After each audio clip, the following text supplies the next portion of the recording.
শুভ সকাল বন্ধুরা, তোমরা কেমন আছো? আশা করছি তোমরা সবাই খুব খুব ভালো আছো আর প্রত্যেকে খুব সুস্থ রয়েছো। অমৃতা ব্লগসে আরও একটি নতুন ব্লগে তোমাদের সবাইকে স্বাগত জানাই। আর এখন বাজে ঘড়িতে 8:30, আর এখন থেকে আমি আমার ভিডিওটা শুরু করলাম। আর আজকে কিন্তু শনিবার।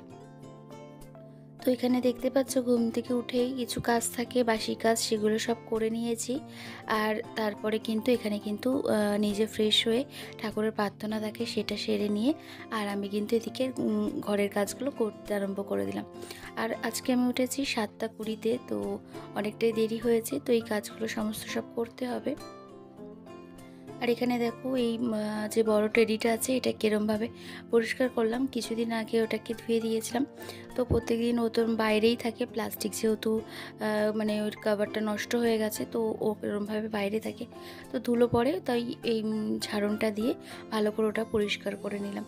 আর যাতে ধুলো না থাকে গায়ে, আর এটা তো পশম একদম থাকে, তো ওর মধ্যে না ধুলো ভীষণভাবে আটকে যায়, তো সেই কারণে ওটা এরমভাবে প্রত্যেকদিন একটু পরিষ্কার করে নিই। আর এইখানে আমি যে খাটটা ছেলের ঘরে রয়েছে সেই খাটটা এখানে পরিষ্কার করতে আসলাম। প্রত্যেকদিন এই খাট প্রত্যেকটা ফার্নিচার এরমভাবে পরিষ্কার করে রাখি, কিন্তু নিখুঁতভাবে একদম পরিষ্কার করা হয় না। ওপর দিকে যতটা পারি সেরমভাবে পরিষ্কার করে নিই। তাই আজকে একটু হাতে সময় আছে, তাই ভাবলাম এটা একটু ভালো করে পরিষ্কার করে নিই। একদম ঝকঝকে তকতকের মতন করে পরিষ্কার করে নিলাম। আর আজকের না সকালে জলখাবারের সেরকম কোনো ঝামেলা নেই, কারণ কালকে রাত্রের একটু খাবার আছে, তো সেটাই সকালের জলখাবার হয়ে যাবে। তো গরম করে নিয়ে খাওয়া দাওয়া করে নেবো সকালে। তো সকালের জলখাবার যেহেতু করা নেই, হাতে একটু সময় ছিল, তো সেই কারণে ওই কাজগুলো করে নিলাম। আর এখানে দেখো আমার কিন্তু জলখাবার খাওয়া হয়ে গেছে।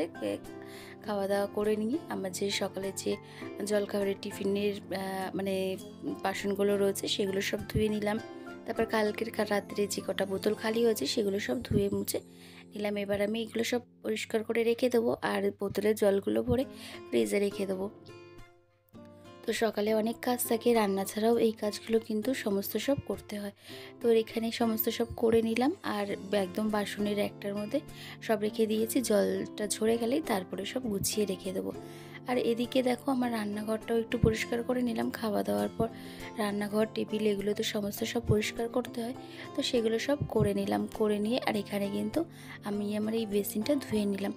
আর এখানে লাস্ট মুখ ধোয়ার পর আমি কিন্তু এরমভাবে সকালে একবার করে পরিষ্কার করে নিই, আবারও মানে বিকেলে একবার করে পরিষ্কার করি, কারণ বিকেলের পর থেকে সেরমভাবে এই বেসিনটা ইউজ করা হয় না। তো সন্ধ্যের পরে আর তো সেরকম লাগে না, আর সেই রাত্রে খাওয়া দাওয়ার পর তখন ইউজ হয়। তো সেই কারণে বিকেলেও আরেকবার এরমভাবে পরিষ্কার করে নিই। আর এদিকে আমি যে ছোটো ছোটো মানে গাছগুলো, মানি প্ল্যান্ট গাছগুলো রয়েছে, সেগুলোকে কিন্তু সব নামিয়ে একটু ধুয়ে নিলাম, আর পাথরগুলোও ধুয়ে নিলাম। আর এর মধ্যে তো জল দেওয়া থাকে, তো মাঝে মাঝে জলগুলো চেঞ্জ করে দেওয়াটা খুব ভালো, কারণ হচ্ছে ওর মধ্যে মানে মশা মাছি যাতে না জমতে পারে জলের মধ্যে, তো সেই খেয়াল করি। তো ওটা ধোয়াও হয়ে গেল, পরিষ্কারও হয়ে যায়। আর জানো তো জলগুলো চেঞ্জ করে না ওর মধ্যে একটু কালার দিলাম, যে দেখি কেমন লাগে জলগুলোর মধ্যে কালার দিয়ে গাছগুলো দেখি থাকবে কিনা। যেহেতু কালারটা একটু কেমিক্যাল আছে, মানে গাছের মধ্যে তো দেওয়াটা উচিত না, তাও ভাবলাম একটু দিয়ে দেখি কেমন লাগে গাছগুলো থাকে, তো ওই কারণে একটু কালার দিয়ে দেখলাম জলগুলোর মধ্যে। আর গাছগুলো দিয়ে দেখি, একদিন রাখি, যদি দেখি গাছগুলো মানে সেরকম কিছু হচ্ছে, তো তাহলে গাছগুলোকে আর মানে জলটা আবার চেঞ্জ করে দিয়ে দেবো। কেন জানো তো জলগুলোর মধ্যে একটু কালার দিলাম, আমাদের এই জলে না ভীষণ আয়রন, মানে দুদিনের মধ্যেই জল পুরো লাল হয়ে যায়, তো সেই কারণে একটু কালার দিয়ে রাখলাম। আর এখানে দেখো আমি চলে এসেছি এই আমার এই ডাইনিংয়ে যে ম্যাটগুলো রয়েছে সেগুলো সব ধুয়ে দিয়েছিলাম, তো ওগুলো না শুকিয়ে গেছে।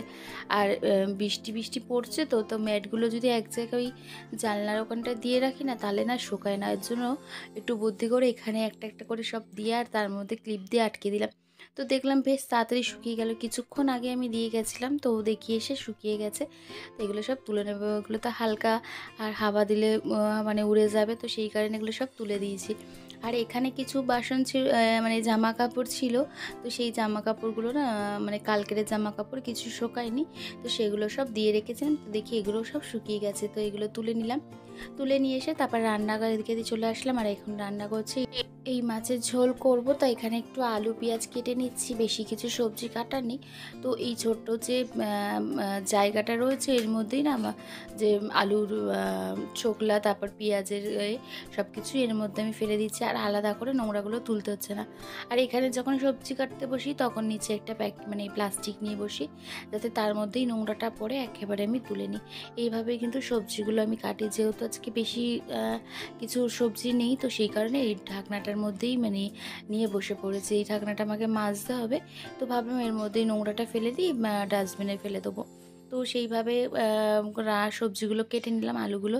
আর এদিকে না রান্নাটা আমি বসিয়ে দিয়েছি, মাছের ঝোলটা হয়ে হয়েছে, আর তার মাঝেই আমি আমার ফার্নিচারগুলো পরিষ্কার করে নিচ্ছি। আর এখানে এখন আমি ড্রেসিং টেবিলের আয়নাটা মানে পরিষ্কার করে নিচ্ছি। আর প্রত্যেক দিন তো এই পরিষ্কারগুলো থাকেই, জানো তো, না করলে এগুলোর মধ্যে ধুলো জমতেই থাকে। প্রতিদিন যে এত পরিষ্কার করি তাও দেখি প্রত্যেক দিন সকালে উঠেই আবারও সেম ধুলো পড়ে যায়। আর এখান থেকে তো প্রতিদিনই একটু পারফিউম, একটু পাউডার, এগুলো তো মানে নড়াচড়া হয়, এগুলো ওরা নেয়, তো ঠিকভাবে রাখা হয় না।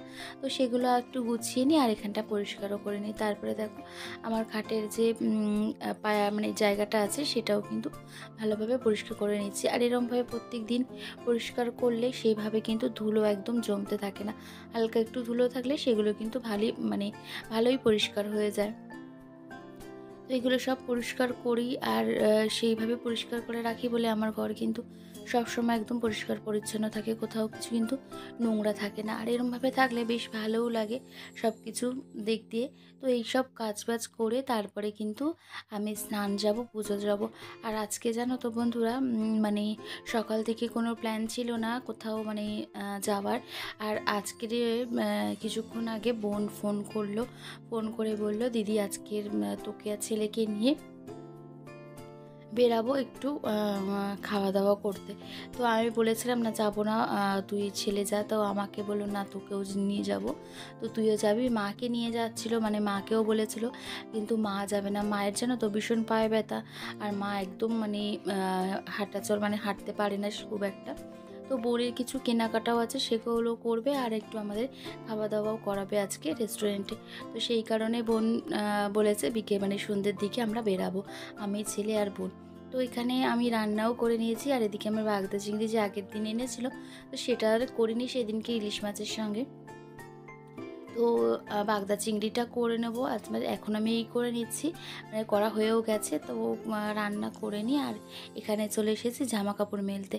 আর আজকের বেশি কাঁচা ছিল না, এই ডাইনিং টেবিলের কভারটা এটা ধুয়ে দিয়েছিলাম, আর এখানে আমার কিছু প্যান্ট জামা ছিল সেগুলো একটু কেচে দিয়েছি। আর বাইরেটা দেখছো তো কীরকম রোদ্দুর উঠেছে, একটু আগে ছিল মেঘলা হয়ে, আবারও এখনও দেখছি বেশ মানে রোদ ঝলমলে রোদ্দুর উঠেছে। তো সেই কারণে ছাদে গিয়ে জামা কাপড়গুলো সব দিয়ে দিলাম, আর এখানে বেশ তাড়াতাড়ি শুকিয়েও যাবে। আর বিকেলে যেহেতু আজকে বেরাবো, তো এগুলো সমস্ত সব কাজ গুছিয়ে রেখে তারপরে বিকেলে বেরাবো।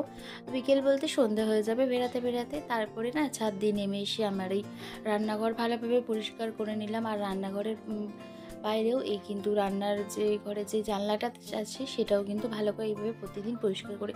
কেন জানো তো, রান্নার যে তেল ছিটছিটে একটা জিনিস হয়ে যায়, তো সেগুলো না প্রত্যেকদিন যদি একটু করে পরিষ্কার করে নেই তাহলে কিন্তু সেইভাবে তেল জমতে পারে না, মানে তেল ছিটতে হয় না।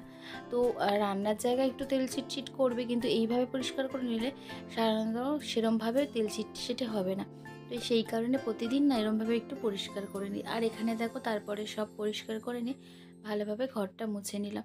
আর হ্যাঁ, তোমাদের যে বলছিলাম যে আজকে খাওয়া দাওয়া করতে যাব, আর সত্যি কথা বলতে জানো তো বন্ধুরা, এই বছরে না আমি সেইভাবে কোথাও বেরানো হয় না। কারণ হচ্ছে হাজব্যান্ডের জবে থেকে মানে অ্যাক্সিডেন্ট হয়েছে এই 5-6 বছর হয়ে গেল, তো সেরমভাবে কোথাও বেরাই না। মা বোন সবাই ওরা চেষ্টা করে আমাকে নিয়ে একটু ঘুরতে যাওয়ার জন্য, তো সেরমভাবে কোথাও যাই না। তো বোন অনেক দিন ধরেই বলেছিল যে দিদি তোকে ছেলেকে নিয়ে বেরাবো, মাকে নিয়ে বেরাবো, তো সেই কারণেই বলেছিল যে নিয়ে যাবে। তো আর হাজব্যান্ডের যখন পা ঠিক ছিল তখন কিন্তু আমরা প্রায় সময় দুজন মিলে বেরিয়ে পড়তাম ঘুরতে, এখানে সেখানে চলে যেতাম, একটু খাওয়া দাওয়া করতাম। তো তবে থেকে আর সেইভাবে বেড়ানো যেহেতু হয় না, তো সেইভাবে ছেলেকে নিয়েই, মাকে নিয়ে, বোনকে নিয়ে এইভাবে একটু বেরাই, ঘুরতে যাই। আর মনটাও বেশ ভালো লাগে, কারণ দেখো আমাদের সাধারণত গৃহবধূদের নিজেদের খেয়ালই রাখতে হয়। কারণ প্রত্যেকে মানে আমরা সাধারণ গৃহবধূরা প্রত্যেকে কিন্তু সবার খেয়াল রাখি, আমাদের নিজেদের খেয়াল নিজেরাই রাখতে পারি না। তো মাঝে মাঝে এরকম একটু ঘুরতে বেড়াতে বেশ ভালোই লাগে। আর যতই সবার সঙ্গে বেরাই, হাজব্যান্ডের সঙ্গে বেরানোর কিন্তু একটা মজাই আলাদা, আর একটা ভালো লাগাটাই কিন্তু আলাদা। তো কি করা যাবে, তো এখন যেটা আছে সেটাকে নিয়েই ভাবতে হবে, কিছু করারও নেই। তো এখানে দেখ আমরা চলে এসেছি রেস্টুরেন্টে, এবার এখানে বসেছি, খাওয়া দাওয়া করব। তো প্রথম দিকে এসে বেরিয়ে ছিল, তো একটু ওয়েট করছিলাম, তারপরে আমরা এখানে খাওয়া দাওয়া মানে বসলাম। তো এখানে মেনু সেটে দেখছিলাম কি কি পাওয়া যায়, সেই বুঝে খাবার অর্ডার করব।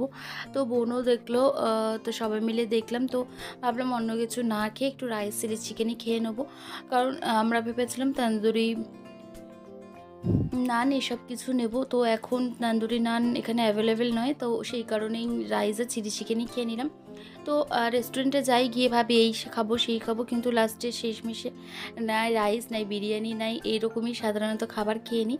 তো এখানে দেখো আমাদের খাবার চলে এসেছে, আর এখানে 1 প্লেট রাইস আরও অর্ডার করেছিলাম, তারপরে ওটাও আসছিলো। তো এখানে খাওয়া দাওয়া শুরু করে দিলাম, গরম গরম খাবার সবাই খেয়ে নিলাম। এখানে দেখো যে মানে যে সার্ভ করে নিলাম, নেওয়ার পরে সবাই খাওয়া দাওয়া করলাম। আর খাওয়া দাওয়া করে এখানে একটু বসে ফটো তুললাম, ছেলে আর আমার বোন একটু ফটো তুলে দিল, আমিও বোনের একটু ফটো তুলে দিলাম। তারপর ওখান থেকে বেরিয়ে আমরা এই গড়িয়ার মোড়ে এসে সবাই সবার পছন্দের একটু আইসক্রিম নিয়ে নিলাম, নিয়ে তারপর বাড়ির দিকে রওনা দিলাম। আর মা বাবা হাজব্যান্ডের জন্য খাবার নিয়ে নিয়েছে।